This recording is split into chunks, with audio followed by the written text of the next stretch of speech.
सुरेन्द्रे च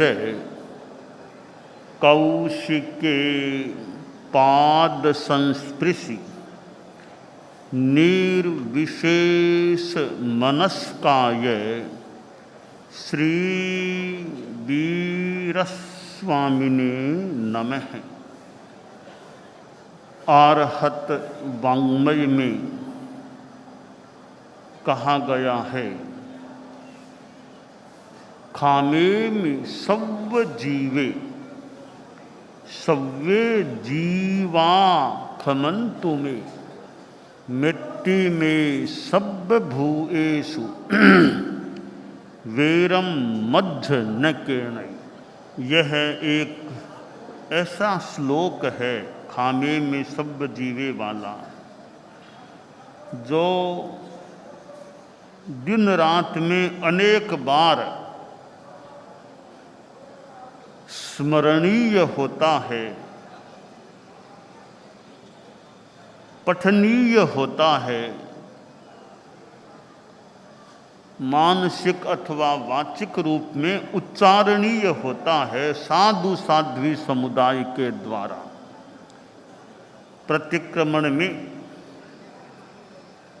श्रमण प्रतिक्रमण में जो 5 पाटियां हैं, 5वीं पाटी में यह श्लोक भी अंतर्निहित है। अरहत वंदना में भी यह श्लोक अंगभूत बना हुआ है। इस एक श्लोक में क्षमा और मैत्री की बात सन्निहित है। खामे में खमंतु, ये क्षमा को प्रकट करने वाले शब्द हैं, और मिट्टी, ये मैत्री शब्द आ गया। मैं सबको क्षमा करूं, क्षमाऊं, सब जीवों को क्षमाऊं और सब जीव मुझे क्षमा दान दे। खमत खामना। और सब प्राणियों के साथ मेरी मैत्री है, किसी के भी साथ मेरा वैर नहीं है। जैन धर्म में भगवती संवत्सरी का महापर्व मनाया जाता है, और वह महापर्व क्षमा के साथ जुड़ा हुआ है, मैत्री के साथ जुड़ा हुआ है। हम मनुष्य हैं, दुर्लभ मानव जीवन हमें प्राप्त है। इस मानव जीवन में जितना हो सके मैत्री भाव रखें, किसी के भी साथ फालतू लड़ाई झगड़ा बैर विरोध का व्यवहार न करें। क्षमा धारण कर लेना, सक्षम होने पर भी, समर्थ होने पर भी क्षमावान होना बड़ी बात है। मार सके मारे नहीं ताको नाम मरद। मार सकता है, प्रहार कर सकता है, फिर भी अहिंसा की भावना सहन कर लेता है, वह मर्द है, पुरुष है, जो समर्थ होने पर भी क्षमा रखता है। कोई मान लो दुर्जन आदमी है और वह गालियां देता है, चलाकर छेड़ता है, कुछ कठिनाई पैदा करता है, तो ठीक है, अपना बचाव किया जा सकता है, डिफेंस का ध्यान दिया जा सकता है, पर क्षमा भी रखने का प्रयास हो। क्षमा खड्गम करे यस्य दुर्जन है किं करिष्यति, अत्रिणे पतितो वन्यहि स्वयमेवोपसाम्यति। और खड्ग तलवार होते हैं ये शस्त्र, क्षमा रूपी खड्ग जिसके हाथ में है उसका दुर्जन क्या बिगाड़ पाएगा। गालियां देगा, दे लेगा, क्या फर्क पड़ता है, हमें तो क्षमा का आराधन करना है।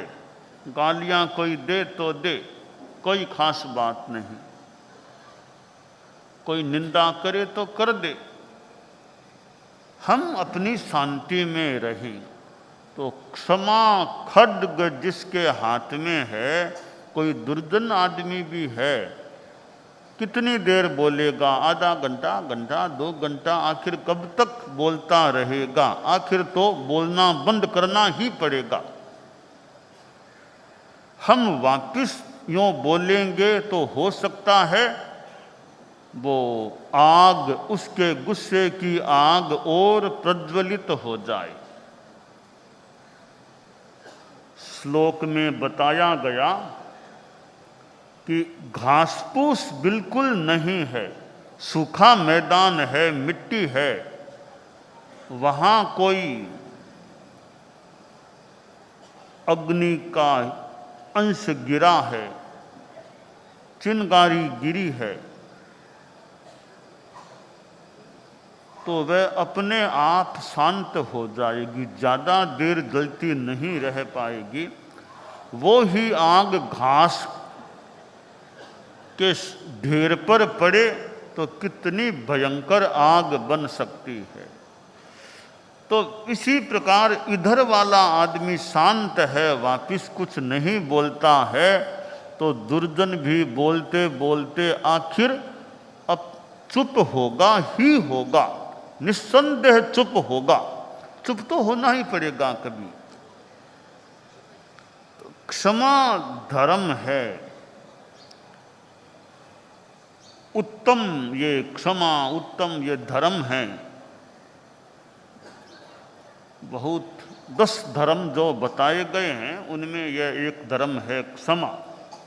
तो कोई सामने वाला गालियां भी दे, निंदा भी करे, धर्म का संदेश है क्षमा रखो, शांति रखो। एक शिष्य गुरु के पास आया, बोला गुरुदेव आपके पास रहते रहते कई वर्ष हो गए हैं, आपका सानिध्य मिल रहा है, सीखने का मौका मिलता है, मेरा शिक्षण भी यहाँ काफ़ी हो गया है। अब मेरी इच्छा है मैं धर्म प्रचार के लिए और कहीं जाऊं और धर्म का प्रचार करूं। ऐसे क्षेत्र जहाँ के लोग धर्म कर्म कुछ समझते नहीं हैं, अज्ञानी हैं, अनार्य हैं, ऐसे लोगों के बीच जाकर मैं अध्यात्म अहिंसा का प्रचार करना चाहता हूँ। जो लोग अहिंसा को जानते नहीं, हिंसा का व्यवहार करते रहते हैं, वहाँ जाकर धर्म का प्रचार करूं, आपकी अनुमति हो तो। गुरु ने कहा बात तो अच्छी है, यूँ धर्म का प्रचार करना, इतने वर्षों तक मेरे पास रह चुके हो, प्रचार करना ठीक है, पर यह बताओ तुम अनार्य क्षेत्रों में जाओगे, वे लोग तो साधु को समझते नहीं, धर्म को समझते नहीं, वे तो हिंसा का व्यवहार भी कर लेते हैं, उनकी बोली भी ऐसी ही अशिष्ट हो सकती है, अमिष्ट हो सकती है, क्लिष्ट हो सकती है। अगर वे लोग, तुम जाओगे एक नए ऐसे वेश में, तुमको देखेंगे साधु के वेश में, और वहाँ के लड़के हैं, बच्चे हैं, वो तुमको गालियाँ देना शुरू कर देंगे, तो क्यों उनके लिए तुम अजीब से आदमी रहोगे, अज्ञात से आदमी रहोगे, तुम्हारी वेशभूषा जो साधु की है वो उनके लिए अज्ञात है, अपरिचित है। तो अजीब वेश वाले को तुमको देखकर वे लोग गालियां बरसाना शुरू कर देंगे, तो फिर क्या करोगे? कैसे धर्म प्रचार कर पाओगे? शिष्य बोला, गुरुदेव गालियों की बौछार तो हो सकती है, मैं भी जानता हूँ गुरुदेव, वो अनार्य लोग हैं, परंतु वे गालियाँ अगर देंगे तो मैं गुस्सा नहीं करूँगा, ये मुझे विश्वास है। मैं सोचूंगा ये तो अज्ञानी लोग हैं, मैं तो जानबूझ करके यहाँ आया हूँ। जिनकल्पी साधु जानबूझकर उदीर कर कष्ट ले लेता है, जिनने कल साधु लिए कष्ट उदीरो रे, तो आव्या उदय किम थाय अधीरो रे भावे। जिनकल्पी साधु भी तो कैसे सहन करने वाले होते हैं, तो ये अनार्य लोग हैं। मैं जानता ही था कि ये लोग धर्म कर्म समझते नहीं है सामान्यतया। गुरुदेव ने मुझे चला करके भेजा नहीं, मैंने निवेदन किया, निवेदन करके मांग करके अनुमति लेकर मैं इस एरिया में आया हूँ। तो मतलब पहले ही जानता था यहाँ के लोग गालियाँ तो आराम से दे सकते हैं, ये तो और भी हिंसा के काम कर सकते हैं। तो खैर इतना ही तो हुआ, इतनी खैर कि केवल मुंह से गालियां दी है, मुझे मारा पीटा तो नहीं। इनका क्या भरोसा, मारपीट भी शुरू कर दे। अब तक मारा पीटा तो नहीं, केवल गालियों में बस इतने में सीमित रह गए हैं, तो क्या खास बात है, इसमें क्या गुस्सा करना है। मैं तो जानबूझकर यहाँ आया हूँ, जानता था यहाँ के लोग ऐसे हैं, फिर भी आया हूँ धर्म का प्रचार करने के लिए। तो मुझे तो अपना काम करना है, गुस्सा नहीं करना है, लड़ाई झगड़ा नहीं करना है। यह सोच कर के मैं क्षमा में रहूँगा गुरुदेव, शांति में रहूँगा, यह मेरा संकल्प है। मैं कोई रिएक्शन प्रतिक्रिया नहीं करूँगा गलत रूप में। छोटी बात है, गालियाँ दे दी तो दे दी, गाली सुनाने हुए गुमड़ा। गालियाँ सुनने से कोई मेरे गुमड़े थोड़े ही होते हैं, गुमड़े भी हो तो हो जाए, क्या खास बात है। तो मुझे कोई परवाह नहीं, मैं शांति में रह सकूंगा। गुरु ने दूसरा प्रश्न किया, अगर वे लोग मारपीट करना शुरू कर देंगे तो, लकड़ी से लाठी से हाथ से थप्पड़ लगा के तुमको मारेंगे तो, मारपीट करेंगे तो क्या करोगे? गुरुदेव मेरा चिंतन है कि मैं सोचूंगा कि थप्पड़ी तो लगाई है या डंडे से ही तो मारा है, काटा तो नहीं मेरे हाथ को, इनका क्या भरोसा। ये हिंसक लोग छुरा तलवार रखने वाले मेरा हाथ भी काट दें, पाँव भी काट दें, क्या भरोसा है। तो इतनी में ही खैर रह गई कि मेरा हाथ पाँव तो नहीं काटा, केवल पीटा ही तो है, क्या खास बात है। पीट लिया, थोड़ी देर फिर मैं रेस्ट कर लूँ, और क्या है। तो पीटने से कोई खास बात नहीं है, ये इतना बस पीटा ही है, मुझे काटा नहीं हाथ पाँव को, इसमें गुस्सा क्यों कर। मैं तो जानबूझकर यहाँ आया हूँ, कर्मों की निर्जरा हो रही है मेरी, क्षमता से सहन करूँ तो। यह सोचकर मैं प्रतिक्रिया नहीं करूँगा, मारेंगे पीटेंगे तो भी सहन कर लूँगा। गुरु ने तीसरा प्रश्न किया, अगर वे चाकू छुरा कुछ लेकर तुम्हारा हाथ आदि काट देंगे तो फिर क्या करोगे?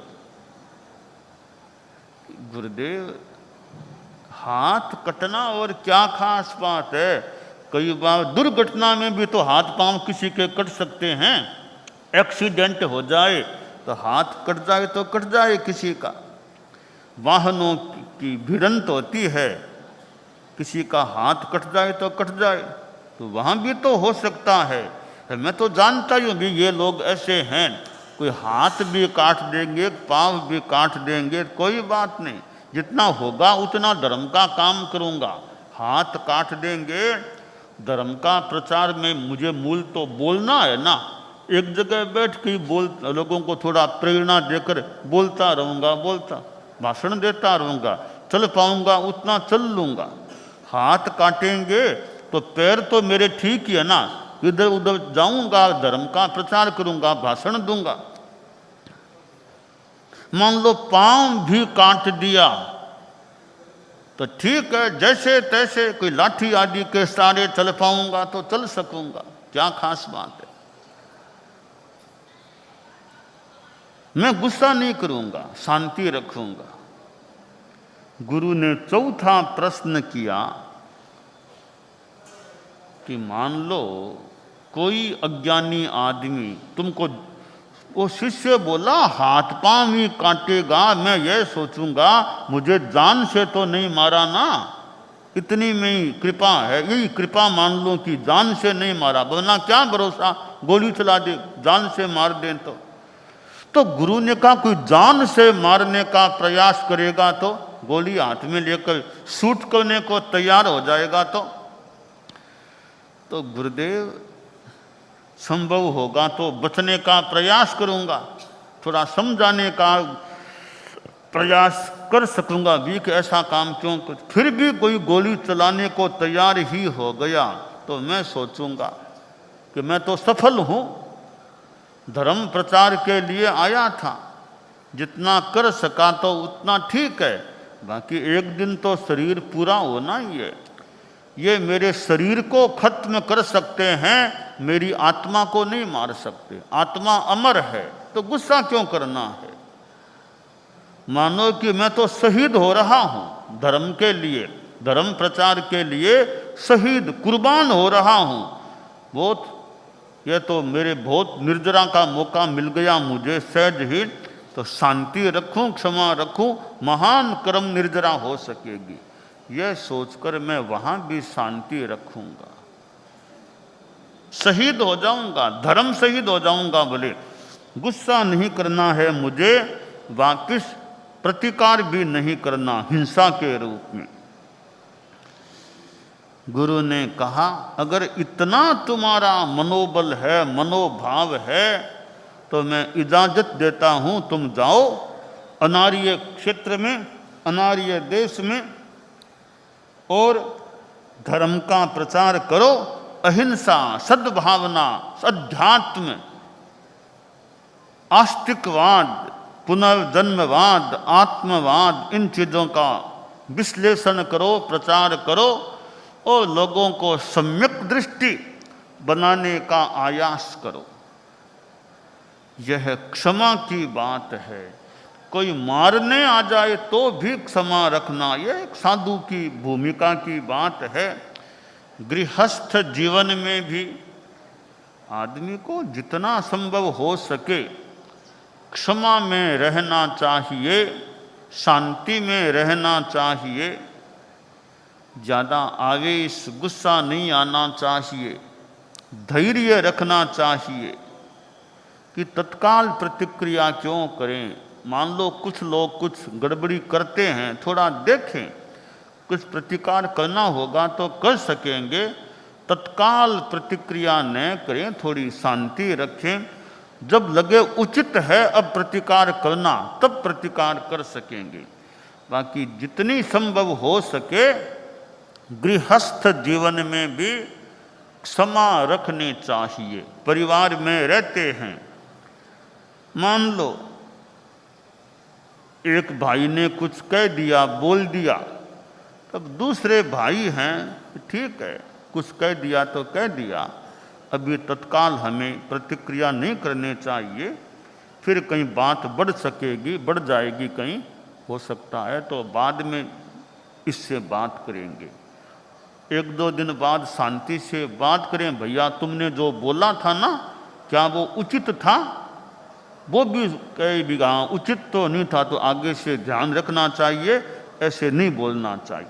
थोड़ा समझाने का प्रयास करें तो परिवार में भी क्षमा सहिष्णुता वह रहे तो परिवार में शांति रह सकती है। और एक ने बोला, दूसरा फिर बोला, फिर वो बोला, फिर वो बोला, तो बोलारा जोर जोर से बोलना शुरू हो जाता है। अशांति भी हो सकती है, आसपास में भी लोग देखने के लिए इकट्ठा हो जा रहे, देखते हैं क्या हो रहा है, क्या हो रहा है। तो लोके हास्यम गृहे हानि, लोग तो हंसते हैं जब कैसे लड़ते हैं, खुद के घर में एक कलह का माहौल बन जाता है। तो गृहस्थ जीवन में, परिवार में भी यह क्षमा रखना, मौके पर कहने की बात कही भी जा सकती है, तो यह क्षमा बहुत लाभ की चीज हो सकती है। तो जैन धर्म में भी क्षमा का बड़ा महत्व है और संवत्सरी महापर्व तो मानो क्षमा से जुड़ा हुआ होता है। तो हम अपने जीवन में क्षमा धर्म की आराधना करने का प्रयास करें, यह काम्य